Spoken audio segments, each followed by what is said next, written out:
तो दोस्तों स्वागत है एडवाइस में। और हम लोग आज बहुत इंपॉर्टेंट न्यूज़ डिस्कस करने जा रहे हैं। तो प्राइम मिनिस्टर नरेंद्र मोदी की अगुवाई में आज हाई लेवल मीटिंग हुई थी, जिसमें ये डिसीजन लिया गया है कि सीबीएसई के क्लास 12 के बोर्ड एग्ज़ाम को कैंसिल कर दिया जाए।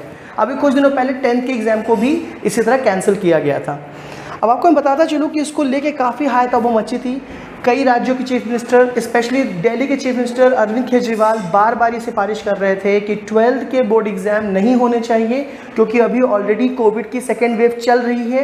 हाँ, वो ढलान पे ज़रूर है, और थर्ड वेव की बात सरकार ने खुद कह रखी है अगस्त में आने वाला है। तो ऐसे में एग्ज़ाम से पहले वैक्सीनेशन करा ले, फिर एग्ज़ाम्स कराएं, क्योंकि सेफ्टी ही सबसे बड़ी प्रायोरिटी है। और आज जो हाई लेवल की मीटिंग हुई थी, जिसमें सभी cabinet minister, chief minister, CBSE के अध्यक्ष, एजुकेशन सेक्रेटरी ने आज पूरी मीटिंग की, और पीएम ने सजेशन दिया कि हेल्थ सबसे प्रायोरिटी है देश की। बच्चों की हेल्थ और उनका स्ट्रेस लेवल देखते हुए इस समय एग्ज़ाम कराना ठीक नहीं होगा।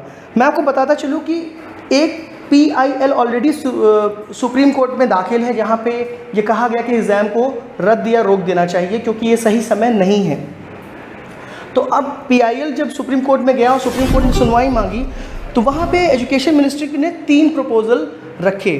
तो आप देख सकते हैं जो HRD मिनिस्टर हैं पोखरियाल साहब, वो एक चीज़ उनके साथ ये हुआ कि उनकी तबीयत ख़राब हो गई है, लेकिन उन्होंने इससे पहले 3 प्रपोजल दिए थे। तो जो 3 प्रपोजल आइए उसको भी समझ लेते हैं। प्रपोजल नंबर 1 ये है कि जो मेजर सब्जेक्ट हैं साइंस, आर्ट्स, कॉमर्स के, उनके ही पेपर कराए जाएँ और उसी के बेस पे माइनर सब्जेक्ट्स के नंबर दे दिए जाएँ। सेकेंड प्रपोजल ये दिया गया था कि क्यों ना 30 मिनट का ऑब्जेक्टिव पेपर कराया जाए और उसमें सीमित क्वेश्चन पूछे जाएं। लेकिन इन दोनों ही प्रपोजल में प्रॉब्लम ये है कि बच्चों को सेंटर तक आना होगा और उसमें कोविड होने के चांसेस बढ़ सकते हैं, क्योंकि ये कहीं आप अश्योर नहीं कर सकते कि कोविड ना हो, क्योंकि अभी भी कोविड 1 लाख से ऊपर, इनफैक्ट 1.5 लाख से ऊपर केसेस चल रहे हैं, तो चांस लेना ठीक नहीं है।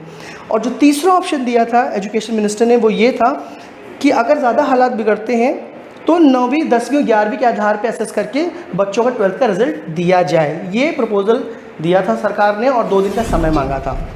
आज प्राइम मिनिस्टर ने मीटिंग की और इस पे डिसीजन लिया। लेकिन इससे पहले जो 7 बड़े राज्य हैं, जैसे दिल्ली, राजस्थान, महाराष्ट्र, केरला, तमिलनाडु, झारखंड, मेघालय, और ये सभी 7 राज्य जो कि नॉन बीजेपी रूल्ड स्टेट हैं, ये सभी बार बार ये कह रहे थे कि प्लीज़ इस समय वैक्सीनेशन कराइए, फिर एग्जामिनेशन कराइए। और मैं बताता चलूँ कि महाराष्ट्र में आप देख सकते बहुत केसेस नोटिस किए गए थे, देश में नंबर 1 चल रहा था। इधर झारखंड में भी केसेस बढ़े हैं। नॉर्थ ईस्ट में अब भी केसेस काफ़ी चल रहे हैं, अगर आपको नहीं पता तो जान जाइए। तमिलनाडु में भी काफ़ी ज़्यादा केसेस पाए गए थे पिछले सेकेंड वेव में।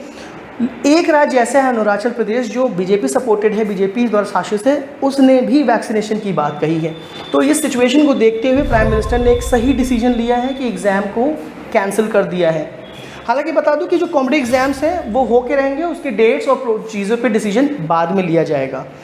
अब मैं एक्सपर्ट कमेंट दे दूँ। एक्सपर्ट कमेंट यही है कि सीबीएसई के जो पूर्व चेयरमैन हैं अशोक गांगुली जी, उन्होंने भास्कर न्यूज़पेपर को बताया है कि 12th एग्ज़ाम को लेकर कभी कोई हड़बड़ी नहीं करनी चाहिए, और ये जो मेजर और माइनर जो प्रपोजल दिया है इसको वो प्रैक्टिकली सपोर्ट नहीं करते हैं।